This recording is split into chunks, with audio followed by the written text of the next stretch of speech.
Hi lovelies, it's Clueless Mama D here, and I'm coming at you with my first story time, which is also a paranormal true story that happened to me. I'm not even joking.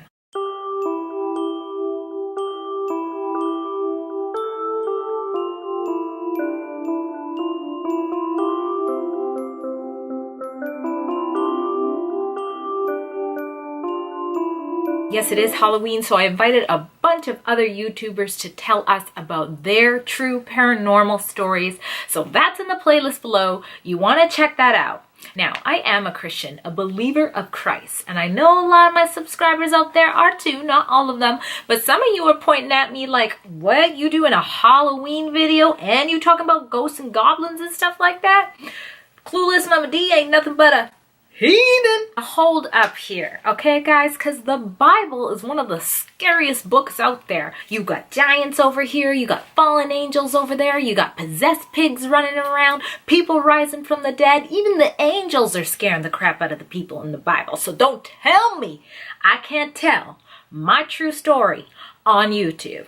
Now you guys are about to be freaked out, but before I go ahead and tell this story, I want to let you guys know, if you're new to my channel, again, this is my first story time. I do want some feedback from all you guys in the comments on whether or not you want me to go ahead and do this again.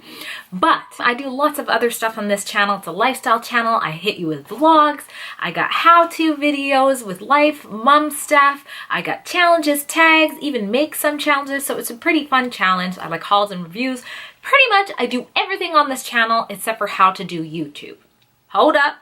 If you want to know how to do YouTube based on what I think is working for me, I got a separate channel for that, guys. Clueless Tips, in case you didn't know it, check it out. And I'm about to go crazy on that channel with some new information, with the new algorithm changes and the things that I've been studying. I'm going to swamp that channel with stuff. So make sure you check that out. You can go ahead and click this card, and that will remind you to do it after this video or after the playlist. Now, I want to mention one more thing. I'm also releasing another video today. So if this ain't your thing, Halloween, goblins, scary stuff, then I'm coming at you guys with the best, easiest double layer pumpkin pie cheesecake recipe on the planet. If Clueless Mama D can do it, you can do it. So check out that video too. Anyways, now let me start with the story, guys. You guys are going to hear my baby in the background. I got kids. If you don't know this, get over it. He's saying mom repeatedly. I don't know. I'll cut it out. Okay, so this story pretty much started when I was 16 years old, living at home, and it surrounds a doll, okay? So what happened, I should give you a little bit of background. We didn't have a lot of money growing up, you know, the bills were tight, especially during this time when this took event. So I'm just saying that so you guys get a background. My parents, my mom and my stepdad go out and they go shopping, whatever. I'm at home, teenager, probably playing video games or watching Dr. Phil. I like Dr. Phil. Thank you for that. Anyways, my mom and my stepdad come home with this doll. I'm 16 years old. And they're like, we bought this for you. And I'm like, you bought a doll for me? They're like, yeah, we saw it and we had to buy it. It reminded both of us of you so bad. But you guys gotta understand something. The doll had red hair, freckles, and blue eyes. So how are my parents gonna be wasting money that we don't have on a doll that looks absolutely nothing like me because they swear it reminded them so much of me? So they give me this doll and I'm like, what do you guys want me to do with the doll? I'm like, I'm not gonna play with it. So it sits in my room for a while. I forget about the doll. Eventually it ends up sitting in our living room on a rocking chair in the living room. Yeah, all the time. That's where it sits. So I'm not really thinking about the doll. So that's how the doll came into our house. And I might mix up the order of these things. But one time I'm cooking eggs in the kitchen. My brother's over with his friend and they're playing in the living room, and there's a wall between the kitchen and the living room. So they couldn't see me, I couldn't see them, but I can hear them. Like there's an opening and you know, if I went through the opening, they're right there. So I can hear them, whatever, right? But I'm not paying attention to them. I'm cooking eggs, the TV's on, and you know, my little brother's like 7 years younger. So what the heck do I care what they're doing, right? So I'm making eggs and all of a sudden I'm like, ah, like my eye. And I dropped the spatula. So some food fell from the spatula too, or whatever you call those flippy things. And I'm just coddling my eye. I had the sharpest pains, like I was being stabbed in my eye. Like it hurt so bad, and I'm just holding my eye and I'm screaming in like agony. So my little brother and his friend run in and they see me kind of, you know, huddled, hugging my eye. And they're like, oh, very funny, ha ha ha, yeah, you got us. And I'm like, my eye, something's wrong with my eye. And they're like, ha ha ha, you heard us, you heard us. I'm like, what are you guys talking about? My eye, like, I just had these crazy pains. Mind you, the pain stopped, but it was so powerful and so painful. I'm thinking it's gonna keep happening or something is terribly wrong with my eye. They're like, oh, shut up, you heard us, like, don't even try it. I'm like, what are you guys talking about? And they're like, we were stabbing the doll in the eye, so that redhead doll. And his friend was saying it was me. Like, I don't know if they had a conversation about the story of the doll, but they were stabbing the doll in the right eye with a needle, and they were pretending it's me. Why my little brother and his friend are doing this, I don't know. What did I do to deserve such behavior?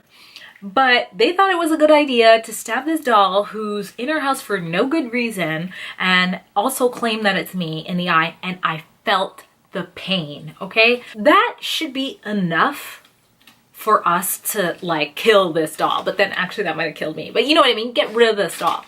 That's another thing. Like, I have a few paranormal stories. If you guys have had any of them, like, comment below, let us know in the comments, and then everybody else can read kind of what happened to you too. But a weird thing is, like, when things are happening that shouldn't be happening, there's kind of like this numbness that comes over you, at least in our situation. Like, we didn't get rid of the doll after this. It was super weird. I told my parents, I told my brother, they ended up believing me that I didn't hear them.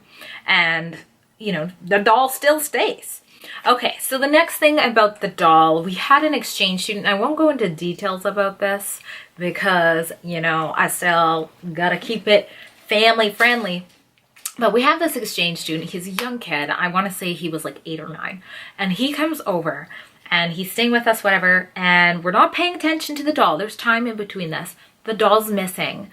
And he, like, basically became in love with the doll. Like, weird. Okay, so we had to take the doll away from him. He tried to like steal the doll, and he thought the doll was a real person. So that's just like another thing that's weird about this doll that we never should have had. Now, another thing that happened with the doll, or I don't know if this is connected with the doll, I think it is. One of my best friends in high school, she used to claim she had visions, and she also did other things like reading palms and things like that. I wouldn't let her read my palm because I was like, no, I don't like that kind of stuff. And she didn't really talk about it to me very much because she knew I was Christian and it's not really my thing. But anyways, she was over one time and she walked into my living room and she kind of gasped and was like, I should add that this years have passed on these stories. So the doll is still in our house, and it still sits in the rocking chair in the living room for some reason. So anyways, she comes over and she walks through my living room, and I've never told her about the doll. That's another thing, because years have passed. I probably didn't even know her then. And she gasps, and I'm like, what? And she's like, oh, nothing. And I'm like, what is it? And she's like, never mind, because she knows I don't want to talk about this stuff. And I drag it out of her. And she's like, well, you know, I just saw someone. I'm like, what do you mean saw someone? This is my living room. We're on the 3rd floor apartment. How did you see someone? I'm with you. There's no one there. She's like, well, you know, I saw something. He was a young guy. He was black. He was wearing like a cream turtleneck sweater, and he's in your living room, and he was just there. He looked nice, but I don't know. He was just there by the rocking chair. So I'm not connecting the doll again, guys. Don't ask me why. Don't ask me why I'm not connecting the doll. But where she's saying he was right where the doll is, right by the rocking chair. So at the time, my mom and my stepdad had been divorced, and my mom had a boyfriend who also had visions, weirdly. Like, so he was someone who had visions and whatnot. So anyways, I told my mom that my friend saw this, and she's like, oh my gosh. And I'm like, what? She's like, my boyfriend saw the same thing in the living room. And I'm like, first off, why didn't you tell us? And second of all, like, this is freaky. And I'm like, oh my gosh, 2 people saw the same thing. So freaky, but we're not connecting it to the doll, guys. But again, it's in the same area. Now, years pass again. That doll still lives in the house. I'm actually, I don't know why, because I swear my son doesn't always just squeal and say, Mom. Mom! Mommy! Mommy! Mommy! Mama! No. Okay, so now, here's the thing. I'm out of the house now. The doll's still in the house with my mom. And so this is the final straw with the doll, okay, guys? So my mom's home. We have 2 cats. She's home alone. Again, we're on her house, her apartment, is the 3rd floor. Straight across from her is the balcony of her house. So there's only 2 entrances into the house, the front door and the balcony. So she can see through her open door that nobody has come in off the balcony. The door hasn't opened. And then the front door is, if she went out her door, it would be down the hallway to the right. But she can hear it. So she knows nobody's coming through that door, or else she would have heard them come in. So anyway, she's in her bed with her 2 cats. And she starts hearing this growling, okay? Now, she hears it and it's not stopping. It's just... And it's not, you know, another apartment. It's right around the corner of her door. So not where the front door is, right where there's a closet, you know, like a hallway closet with a dryer and stuff like that, right out her door. And she can hear like a freaky growl. The only thing freakier than her hearing it is the freaking cats can hear it. So you know how cats are when they're scared, right? Both cats have the hair up. They ran up to her and they're hissing and they are perched. So she's like, I am not crazy. There is something in this house that is growling. It can't be an animal. It can't be a person. I'm the only one here. I'm the only one living here. What the heck is that? My mom's terrified. She just prays. She's just like, Jesus, Jesus, Jesus, Jesus, Jesus, Jesus, Jesus, Jesus, Jesus, Jesus. I'm sure the cats are like, Jesus, Jesus, Jesus, Jesus, Jesus. Anyways, the growling goes on for quite some time. Why my mom doesn't get up, I don't know. She said she was too scared to get up and go actually into that closet and figure out what it was. So she knew, my mom's a very spiritual woman. She knew it was a spiritual thing that was happening, and it was a scary thing. So the next day she called some people at the church or through the church that had experience in actually like cleansing and blessing homes from things like this, and she's like, I need somebody at my home. There's been some things over the years and they need to come. I just need some peace of mind. So a team of people that come over that are, I don't know what you call it, but basically they're trained in kind of cleansing houses and things from like that. So some Christian people come over and they bless the house and they go through the house and do whatever it is they do. I wasn't there. But anyways, they get to the closet and they go in and guess what's in there? The doll. And those women, like my mom never told them about the doll. She told them about like the visions of the man, but she didn't tell them about the doll because it's like we were blinded with this doll. They said the spirit was on the doll and that needed to be taken care of. So they blessed the house, they got rid of the doll, and that was the end of it. And I am telling you guys, this is a true story. I know I'm a little crazy sometimes, but I am not being crazy right now. This actually happened. So let me know what you thought about this. Do you believe it? I won't be hurt if you don't. It was fun doing it. I have tons of stories, other stories. I know if you guys watched my Never Have I Ever tag, I mentioned about the times I've been in fights. And so some people said they would like to hear that in the story time. If you want to hear more story times from me, go ahead, give it a thumbs up, and go ahead and write in the comments. If you don't like story times, give it a thumbs down and go ahead and write why in the comments. I am all for the feedback. But let's figure out, let's see what's going down with all the other YouTubers who have something to tell you in the playlist. I think there might even be another doll story. I don't know. I can't be alone with these doll things. So anyways, hope you guys enjoyed. Love you, lovelies.